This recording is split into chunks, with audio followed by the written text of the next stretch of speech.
It's still unclear how changing COVID restrictions will limit spring break. Phil Lindemann, Krystal, 93 News. First, it was a mellow ski weekend on the I-70 mountain corridor. Less than 120,000 vehicles passed through both sides of the Eisenhower Tunnel Friday through Sunday, down about 7% from last week for the lightest weekend traffic of the year, unless you were caught on the route to Copper Friday morning, with delays up to an hour long going from Frisco to Copper. Daily average this weekend was 39,955 vehicles, down 10,000 vehicles from the same weekend last year, when a giant storm kept most folks off the road. Enrollment for Summit School District is down this year, 3.5% from last year, as the face of the student body keeps changing. This year's 9th grade class is the biggest in the district with 293 pupils, followed by 7th grade with 288. Summit High School remains the largest school in the district with 29% of all students. District-wide, 58% of students are white, 37% Hispanic.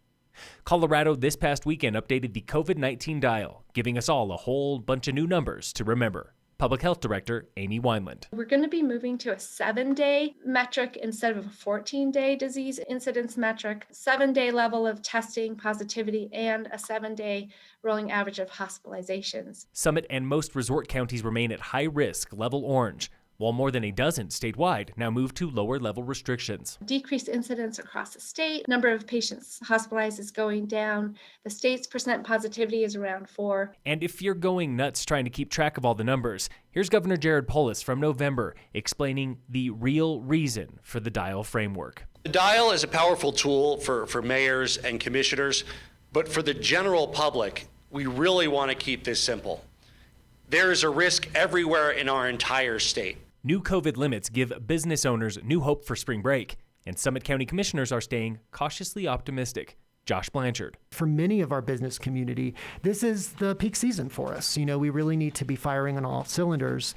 And yet at the same time, we need to make sure that what we're doing is in the best interest of public health. Property managers and large vacation rentals lost big over Christmas and New Year's, and there is still no relief in sight for them until Summit hits level green, protect our neighbors. Commissioner Elizabeth Lawrence. How that affects our spring break business when maybe multi-generational families would be visiting Summit County.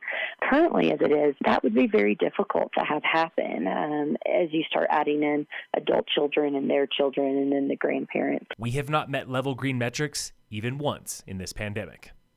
Krystal 93 reporter Tana Lockhart met with Breck Music and the National Repertory Orchestra over the weekend for a preview of their brand new collaborative music tutoring scholarship.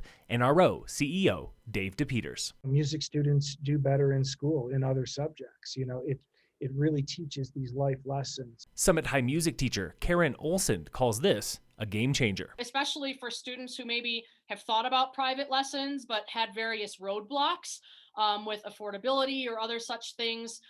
This is going to make all the difference in the world. The scholarship application is open now for students and tutors. Check nromusic.org or breckmusic.org for details.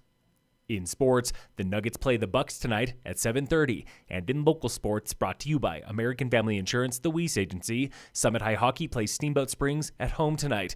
Race 2 of the Up and Atom Virtual Series at Frisco Nordic Center is happening now. You'll have until Wednesday to race the 7.5-kilometer course. Sign up at frisconordic.com. And opening tomorrow is Race 3 of the Rise and Shine Rando Series at A-Basin, a virtual race like all the rest. Get details online. Phil Lindemann with your news from Avalanche Physical Therapy on Krystal 93.